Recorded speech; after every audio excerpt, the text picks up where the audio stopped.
Friends, स्वागत है एक बार फिर से मेरे यूट्यूब चैनल स्टडी जीके पर। इससे पहले वाली वीडियो में कुछ इश्यू के कारण वो वीडियो बीच में रुक गई थी, तो जहाँ पर वो रुकी थी वहीं से हम इस वीडियो में स्टार्ट करेंगे। हमने वहाँ ख़त्म किया था कि जो अशोक के शिलालेख हैं वो लगभग पूरे भारत में मिले हैं, राइट। और अशोक के द्वारा जो भाषा यूज़ की गई थी उन शिलालेखों को लिखने के लिए, भाषा तो यूज़ की गई थी प्राकृत भाषा, लेकिन उनके द्वारा जो लिपि यूज़ की गई थी वो अलग अलग प्रकार की थी। कैसे दोस्तों? जैसे उन्होंने यानी अशोक के द्वारा जो लिखे गए शिलालेख हैं वो यानी इस एरिया में, किस एरिया में, जिस एरिया पर मैंने गोला बना रखा है भारत के मैप पर, उस एरिया में तो अशोक के द्वारा जो शिलालेख लिखे गए थे वो खरोष्ठी लिपि में, ग्रीक लिपि में और आरमाइक लिपि में लिखे गए थे। इसके अलावा इसको छोड़कर शेष भारत में, ये वाले भारत में, शेष भारत में जो अशोक के द्वारा शिलालेख लिखे गए हैं उनमें जो लिपि यूज़ की गई है वो कौन सी लिपि यूज़ की गई है? अशोक के द्वारा ब्राह्मी लिपि का उपयोग किया गया है। कौन सी लिपि का? ब्राह्मी लिपि का। और हमने पढ़ा था कि जो ब्राह्मी लिपि थी वो बाएं से दाएं लिखी जाती थी, मतलब जैसे आज अपन लिखते हैं वैसे लिखी जाती थी। लेकिन खरोष्ठी लिपि, ये जो लिपि, आरमाइक लिपि, ये दाएं से बाएं यानी उल्टी लिखी जाती थी। दाएं से बाएं लिखी जाती थी मतलब उल्टी लिखी जाती थी। पीछे से शुरुआत होती थी और ऐसे लिखते लिखते लिखते ऐसे ऐसे लिखी जाती थी, राइट। जबकि ब्राह्मी लिपि कैसे लिखी जाती थी? ऐसे लिखी जाती थी जैसे आज अपन लिखते हैं, राइट। ये क्या है? लिपियां हैं, है ना फ्रेंड्स। लेकिन गुप्त काल के अंत तक, यानी गुप्त काल जब खत्म हुआ, उत्तर गुप्त काल के अंत तक ब्राह्मी लिपि मुख्य लिपि के रूप में प्रचलित हो गई। यानी कि जो खरोष्ठी लिपि, ग्रीक लिपि और अरमाइक लिपि, उनके स्थान किसने ले लिया? उत्तर गुप्त काल में ब्राह्मी लिपि ने ले लिया था। ब्राह्मी लिपि एवं उसकी भिन्नताओं में महारत हासिल किया हुआ कोई भी पुरातत्ववेत्ता 7वीं शताब्दी तक के भारतीय शिलालेखों को आसानी से समझ सकता है। लेकिन बाद के दिनों में यह भी पता चला कि इस लिपि में क्षेत्रीय विविधता बहुत है। मतलब फिर बाद में जो उत्तर गुप्त काल था उसके बाद में लगभग पूरे भारत में एक ही लिपि का उपयोग किया जाने लगा, वो थी ब्राह्मी लिपि। लेकिन उस ब्राह्मी लिपि में भी कुछ क्षेत्रीय जो विविधताएं, जो भिन्नताएं थी वो देखी। ओके दोस्तों, यानी कि जो ब्राह्मी लिपि थी वो तो यूज की जाती थी पूरे भारत में, लेकिन इस ब्राह्मी लिपि में भी बहुत सारी क्या थी? क्षेत्रीय विविधताएं थी। क्या थी? क्षेत्रीय विविधताएं थी। मतलब इन जो क्षेत्रीय लिपियां थी, जो क्षेत्रीय भाषा थी, उन क्षेत्रीय लिपियों का भी इस ब्राह्मी लिपि पर थोड़ा बहुत प्रभाव पड़ा और वो अलग अलग क्षेत्रों में थोड़ी बहुत ब्राह्मी लिपि जो है वो चेंज होती गई, राइट। लगभग 2500 ईसा पूर्व में पाई गई हड़प्पा की मोहरों के शिलालेखों को कुछ विद्वान प्रतीकात्मक मानते हैं। प्रतीकात्मक मतलब प्रतीक के रूप में। क्या मानते हैं? प्रतीकात्मक। प्रतीकात्मक मतलब क्या होता है? ऐसी लिपि जिसमें प्रतीकों का यूज कर ऐसी लिपि जिसमें प्रतीकों का यूज कर लिखा गया हो, ऐसी लिपि को प्रतीकात्मक लिपि मानते हैं पुरातत्वविद जो हैं आज के। कौन सी लिपि को? जो हड़प्पा समय के समय में लिखी गई थी, जो हड़प्पा काल के समय में लिखी गई लिपि थी, उसको वो प्रतीकात्मक लिपि मानते हैं, जो कि कब की है? 2500 ईसा पूर्व की, राइट। भारतीय इतिहास में ईरानी शिलालेख को सबसे पढ़ा गया था। जो ईरानी शिलालेख है उनको सबसे पहले पढ़ा गया था। इसका संबंध ईसा पूर्व 6वीं से 5वीं शताब्दी से है। ईरानी शिलालेख मतलब जब मौर्य साम्राज्य की शुरुआत हुई थी उसके आसपास, उसके थोड़ा सा पहले जो है ईरानी शिलालेख पढ़ा था ना अपन ने शुरू में। ईरानी लोगों ने ही तो सिंधु नदी को हिंदू कहा था, सही बात है कि नहीं है? अभी उससे पहले वाली वीडियो में अपन ने पढ़ा था कि जो ईरानी शिलालेख है उन ईरानी शिलालेखों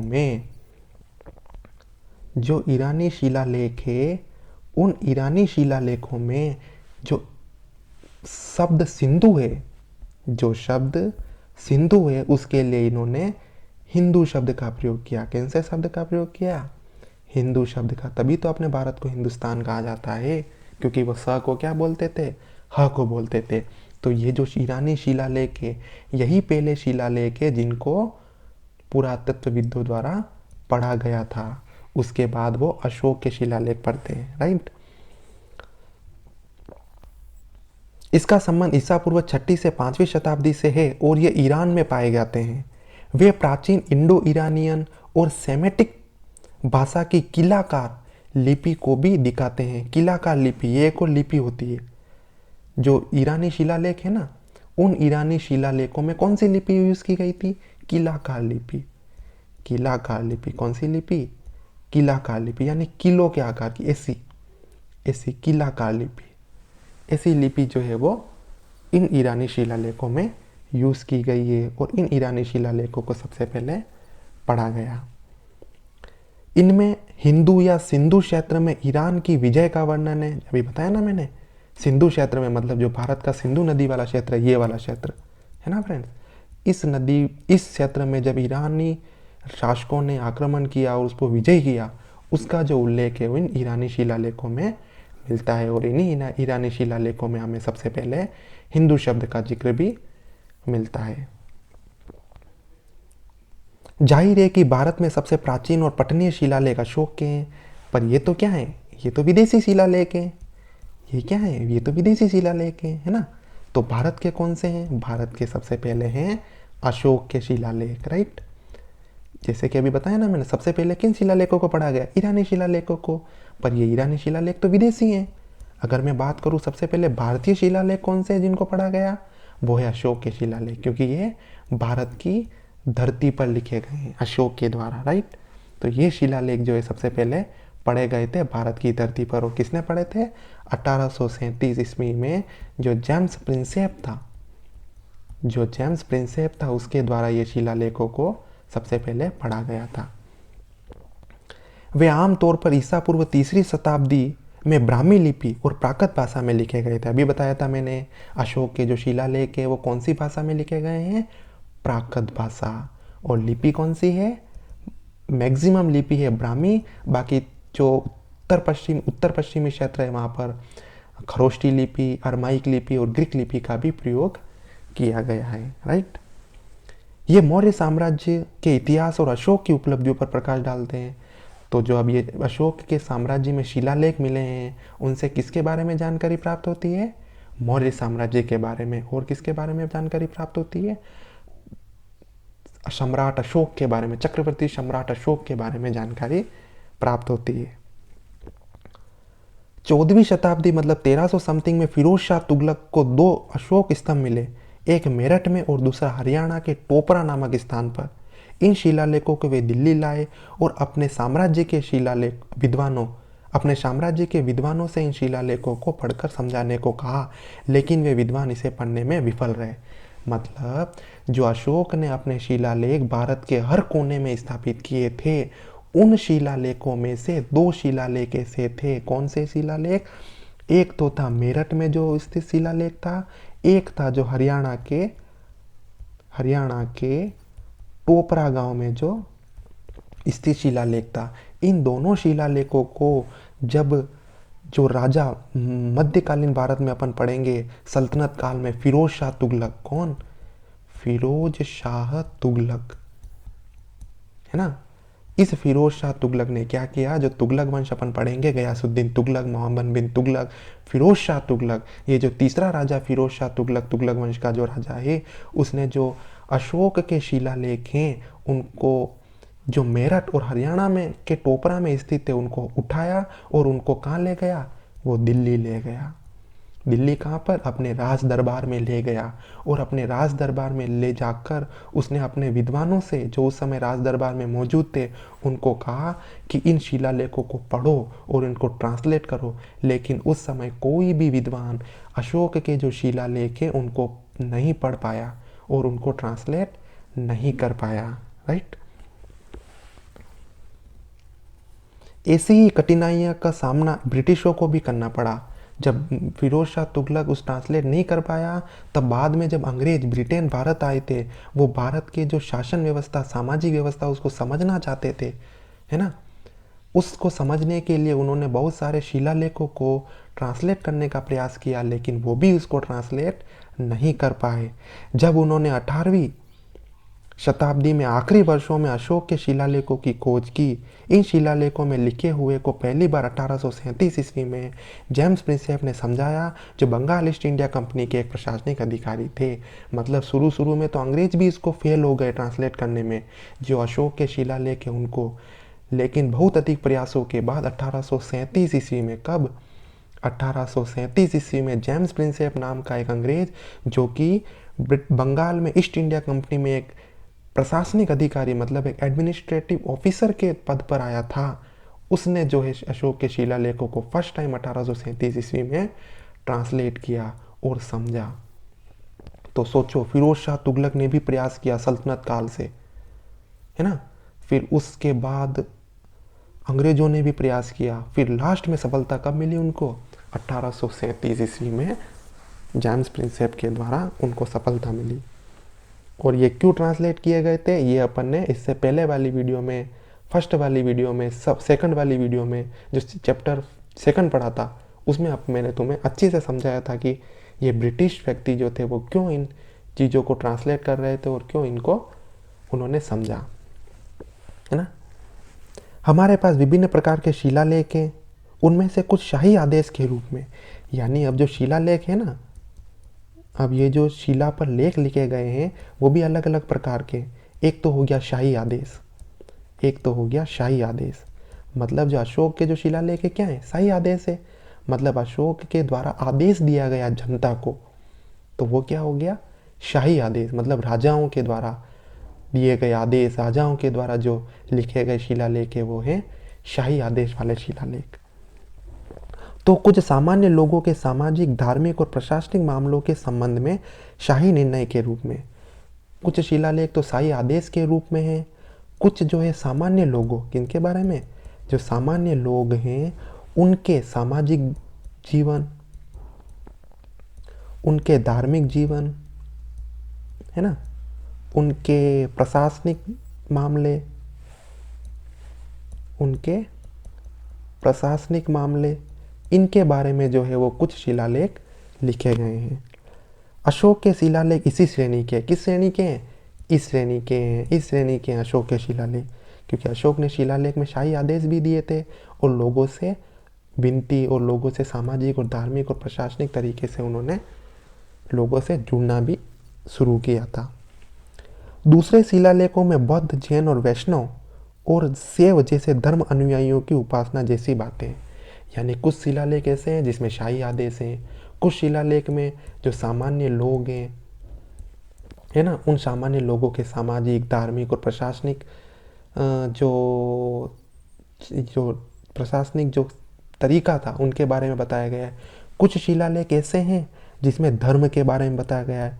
धर्म कौन कौन से, जिसमें जैन धर्म के बारे में, बौद्ध धर्म के बारे में, है ना, जिसमें वैष्णव धर्म के बारे में और जिसमें शैव धर्म के बारे में, है ना, जैन धर्म, बौद्ध धर्म, वैष्णव धर्म, शैव धर्म, इन धर्मों के बारे में उल्लेख किया गया है। कुछ शिलालेख ऐसे भी मिले हैं, है ना। ये सब भक्ति के स्मारक के रूप में स्तंभों, पत्थरों, मंदिरों और चित्रों में दिखाई देते हैं। मतलब ये तो बात अपने पहले ही पढ़ी थी कि ये जो शिलालेख हैं वो किस पर लिखे गए, स्तंभों पर लिखे गए हैं, पत्थरों पर लिखे गए हैं, मंदिरों पर लिखे गए हैं और चित्रों के रूप में लिखे गए हैं, है ना फ्रेंड्स। जबकि अन्य प्रकार के शिलालेख राजाओं और विजेताओं के गुणों और उपलब्धियों पर प्रकाश डालते हैं, है ना। कुछ शिलालेख ऐसे भी हैं, कुछ जो ये सब अलग अलग टाइप के शिलालेख है ना। तो कुछ शिलालेख आपको ऐसे भी मिलेंगे। कैसे शिलालेख मिलेंगे, जैसे कि अभी मैंने पढ़ा कि कुछ शिलालेख शाही आदेश हैं, कुछ शिलालेख लोगों के बारे में बताते हैं, कुछ शिलालेख धर्म के बारे में बताते हैं। कुछ शिलालेख ऐसे भी हैं जो राजाओं, किनके, जो राजाओं उस समय राजा थे, जो उस समय राजा थे उनके बारे में, और जो राजा हैं उनके बारे में, उनकी विजेताओं के बारे में, यानी उनकी जो विजय है, उनके विजय जो है उनके बारे में, उनके गुणों का गुणगान करते हैं। क्या करते हैं, उनके गुणों का गुणगान करते हैं।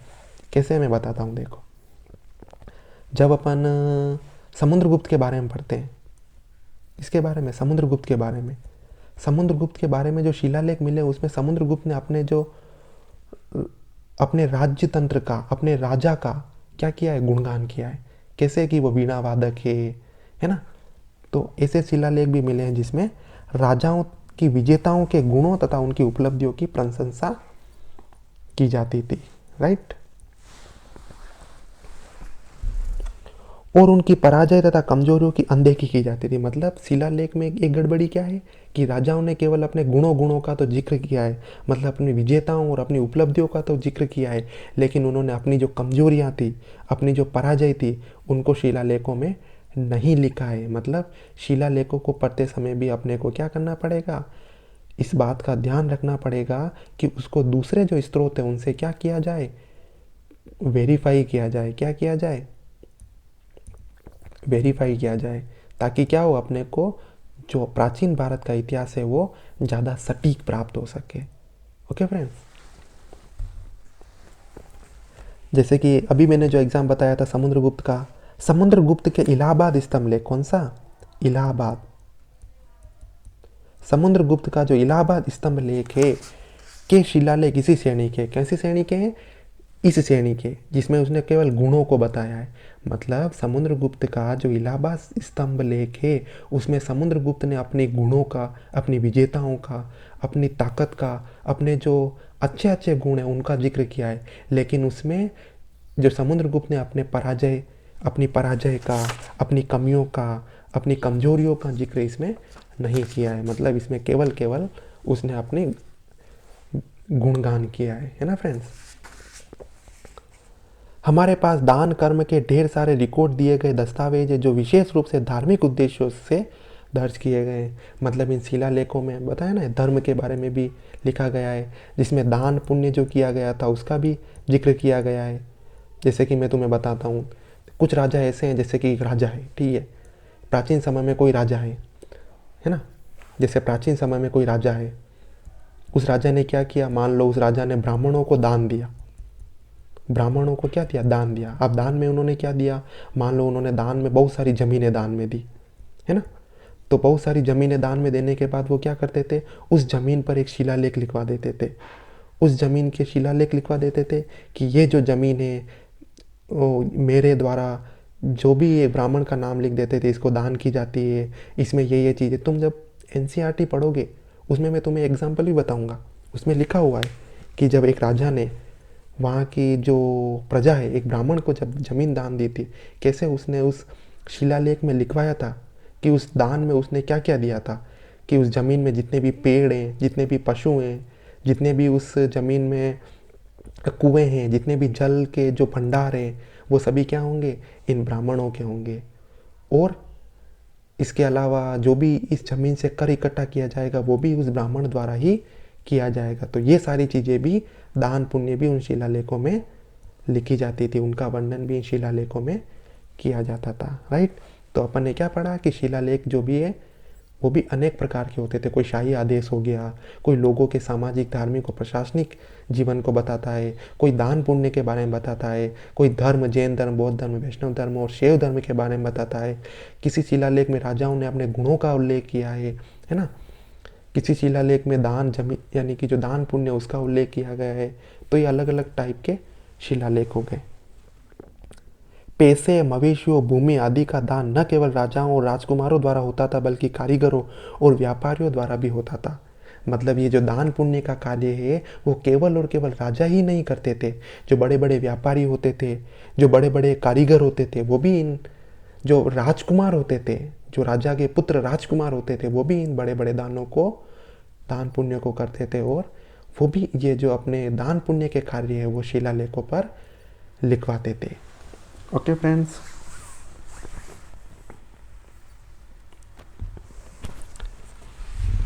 प्राचीन भारत में भूमि व्यवस्था और प्रशासन संबंधी अध्ययन के लिए मुख्य रूप से उस दौर के प्रमुखों और राजकुमारों द्वारा बनाए गए भूमि अनुदानों के दस्तावेज बड़े महत्वपूर्ण है। मतलब ये जो भूमि अनुदान मतलब वही भूमि का दान करना, क्या कहते हैं, भूमि अनुदान। क्या वर्ड इन्होंने यूज किया है, भूमि अनुदान, यानी राजकुमारों, बड़े बड़े व्यापारियों द्वारा जो अनुदान दिया जाता था भूमि का, उसे कहते हैं भूमि अनुदान। ये जो भूमि अनुदान है वो भी अपने लिए बहुत महत्वपूर्ण है प्राचीन भारत के इतिहास को जानने के लिए। ओके फ्रेंड्स, तो ये जो दूसरा जो पॉइंट चल रहा है वो क्या चल रहा है, शिलालेख वाला, है ना फ्रेंड्स। ये ज़्यादातर तांबे की बनी पर्चेदार चद्दरों पर उत्कीर्ण थे। वे भिक्षुओं, पुजारियों, मंदिरों, मठों, जागीरदारों, अधिकारियों को अनुदान स्वरूप प्रदत्त भूमि, राजस्व और गांवों के दस्तावेज हैं। वे सभी भाषाओं में लिखे गए थे, जैसे प्राकृत, संस्कृत, तमिल और तेलुगु शामिल है। मतलब जब हम एनसीईआरटी में पढ़ेंगे, न्यू एनसीईआरटी में, तब हम पढ़ेंगे कि भूमि अनुदानों को ताम्र पत्रों पर लिखा जाता था। किस पर लिखा जाता था, ताम्र पत्रों पर, यानी कि तांबे के पत्र होते थे ऐसे, है ना। इन तांबे के पत्र पर ऐसे जुड़े होते थे, बहुत सारे ऐसे पत्र होते थे ऐसे। तो मैं नई एनसीईआरटी में फोटो भी दिया हुआ है इसका, वो धीरे धीरे समझ में आ जाएगा, है ना। ये ऐसे बहुत सारे तांबे के पत्र, बुक्स, एक बुक होती कि नहीं होती, वैसे होता था। और यहाँ पर ये सारे पत्र जो आपस में क्या होते थे, जुड़े होते थे, राइट। अब इन ताम्र पत्रों पर ऐसे लिखा होता था कि ये जो ज़मीन है, यहाँ से यहाँ तक, इस यहाँ से यहाँ तक ये ज़मीन जो इन ब्राह्मणों को दी जाती है, इस ज़मीन में ये चीज़ें शामिल है। अब जब ये ताम्रपत्र पूरा भर जाता था, तब इस ताम्रपत्र को ऐसे पलट कर जो दूसरा ताम्रपत्र है उस पर फिर से लिखा जाता था। वो उस पर भी पूरी चीज़ें लिखी, जब वो भर जाता था तब उसको फिर से पलट कर तीसरे पत्रे पर लिखा जाता था। तो ऐसे ऐसे करके जो ये ताम्रपत्र पर भूमि अनुदान के जो उल्लेख है वो लिखे जाते थे, और वो उस राजा को, सॉरी उस ब्राह्मण को दे दिया जाता था जिसको ये भूमि दी जाती थी। और ये ताम्रपत्र किसका एक संकेत होता था कि ये जो सारी जो ज़मीनें हैं वो एक राजा द्वारा, यानी कि पूरे ऑथेंटिक तरीके से इस ब्राह्मण को या किसी ब्राह्मण को दी गई है, और आने वाले समय में भी ये ज़मीनें जो है इसी ब्राह्मण के वंशजों के पास रहेगी, और यहीं पर वो अपनी जो भी कृषि कार्य करते हैं वो करेंगे, है ना फ्रेंड्स। तो ये जो है वो भूमि अनुदान भी अपने लिए एक बहुत ही आवश्यक स्रोत है अभिलेख के रूप में, जिससे अपन प्राचीन भारत के इतिहास की जानकारी प्राप्त कर सकते हैं, राइट फ्रेंड्स। सो इससे जो अगली वाली वीडियो है उसमें हम जो तीसरा पॉइंट है साहित्यिक स्रोत, कौन से, साहित्यिक मतलब लिखा गया, लिटरेचर कहते हैं जिसे, लिटरेचर। तीसरा पॉइंट कौन सा है, चौथा पॉइंट है फ्रेंड्स। कौन सा फ्रेंड, चौथा पॉइंट है ये, क्या है, साहित्यिक स्रोत। क्या है, साहित्यिक स्रोत मतलब लिटरेचर, है ना, साहित्यिक स्रोत, राइट, लिटरेचर। इससे पहले अपन ने क्या बात की थी, भौतिक अवशेष के बारे में बात की थी, फिर सिक्कों के बारे में बात की थी, फिर शिलालेख के बारे में बात की अभी हमने। तो ये सब चीज़ें क्या हैं, ये सब के अवशेष हैं, और साहित्यिक स्रोत ये भी अवशेष है, पर ये क्या है, लिखे हुए हैं, है ना। तो इसके बारे में हम अगली वीडियो में अध्ययन करेंगे। तो मिलते हैं नेक्स्ट वीडियो में।